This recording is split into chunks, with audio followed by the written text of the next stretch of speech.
Je suis partie de Dunkerque. J'ai fait la Suède, la Norvège, l'Allemagne. Et je suis partie à Bangkok. On a fait Manille. J'ai été à Hong Kong. On est revenu donc dans la Méditerranée. On a fait le Liban, la Syrie et Tripoli. Puis après, j'ai fait Madagascar, La Réunion. On a été à Barcelone et de Barcelone, on est venu à Marseille où on a débarqué, comme on dit. Et je suis arrivée là.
Il faut voir les choses d'une façon insulaire maritime, inévitablement.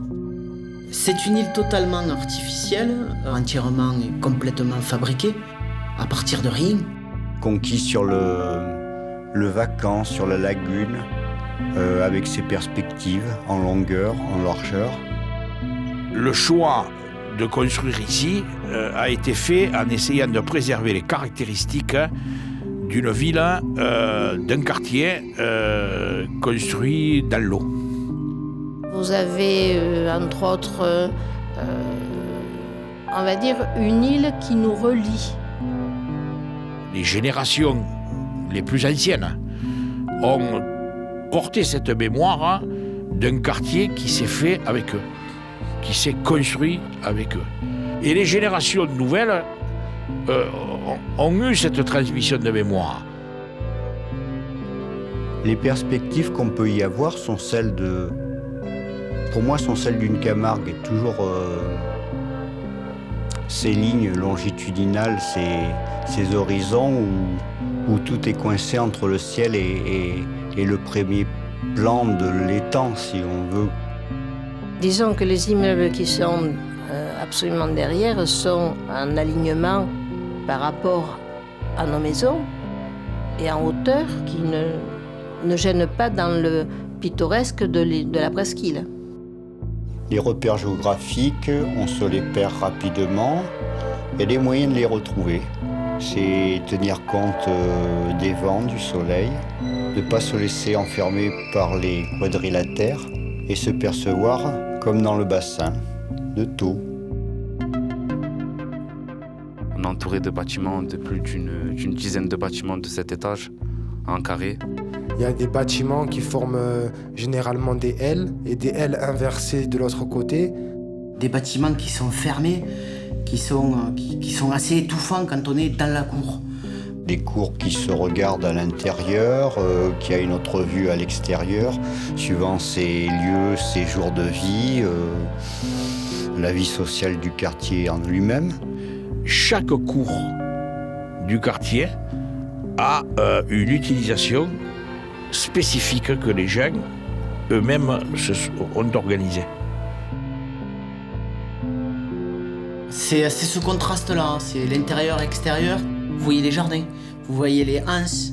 Ces îlots ont aussi leur vie propre, comme des parcelles de jardin dans un plus grand jardin. La disposition des bâtiments a été conçue pour laisser précisément des espaces larges. On marche, on arrive au 18, c'est la place où on est resté pendant toute notre adolescence. Et puis on arrive au cœur de l'île de Thau qui s'appelle le Globe.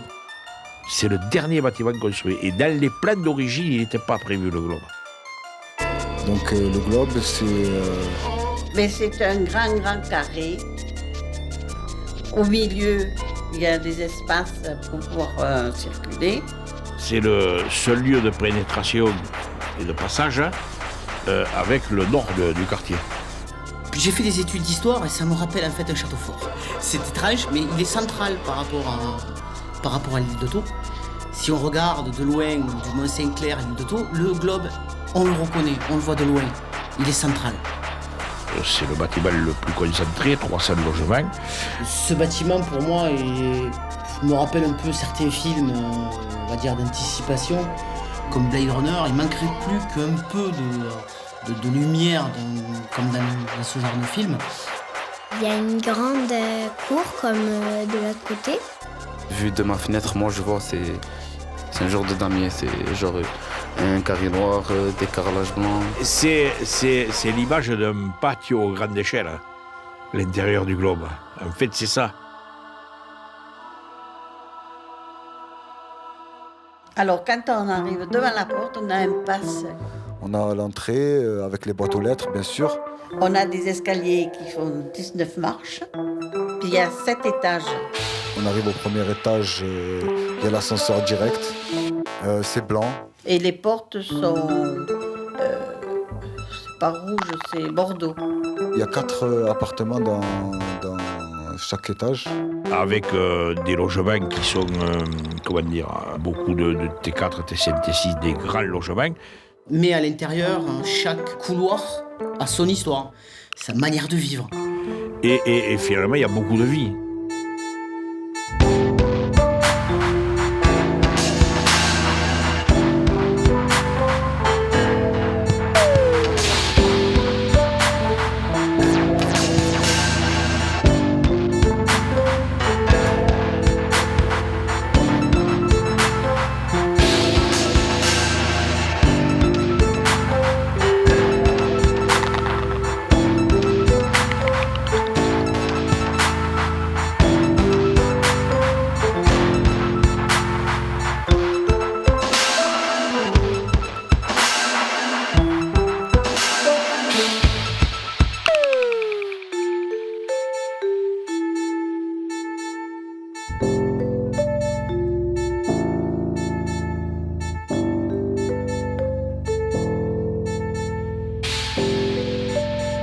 Donc il y a à la fois du logement social, il y a là de la copropriété, et ensuite il y a du logement individuel, comme nous avons toutes les petites villas qui sont autour.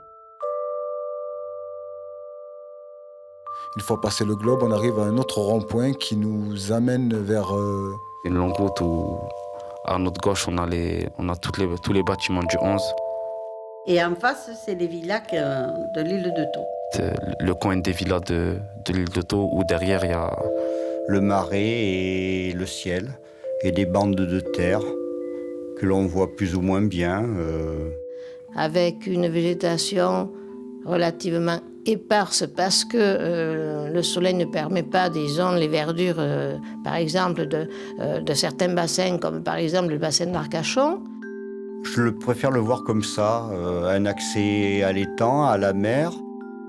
Déjà, de par, disons, la presqu'île, nous avons les reflets du soleil, de la nature, dans notre bassin de thon, qui est quand même un miroir, qui est le reflet vraiment d'une presqu'île, avec ces toutes petites maisons qui seraient presque des maisons de pêcheurs, qui sont mitoyennes, avec des passes, des rues, des petites ruelles qui finissent en bord d'étang. Je me promène beaucoup sur ce qu'on appelle les berges, enfin ce que moi j'appelle les berges. Il y a une sorte de stade de football qui se trouve sur le quartier. Et en faisant le tour de ce stade, on est au bord de l'étang. Cette singularité avec les canaux, les darses au bord de l'eau et une densité de logement relativement moyenne au regard des densités qu'on trouve dans les zones urbaines qui se sont construites ailleurs. Mon école se situe juste après le pont et s'appelle Anatole France. On y voit beaucoup de fenêtres. Il y a une couleur aussi sur la façade. C'est un orange assez marron. La cour de l'école est assez grande, avec une piste d'athlétisme, un terrain de foot, un terrain de basket, 2 marelles et des arbres. Il y a un très grand couloir où il y a 4 classes. La couleur, elle est un peu blanche, mais pas un blanc clair, mais un blanc assez un peu foncé, avec plein de dessins. C'est une classe assez grande. On est des groupes de 4 par table. On voit la maîtresse, le tableau. Le tableau, la craie, petite estrade.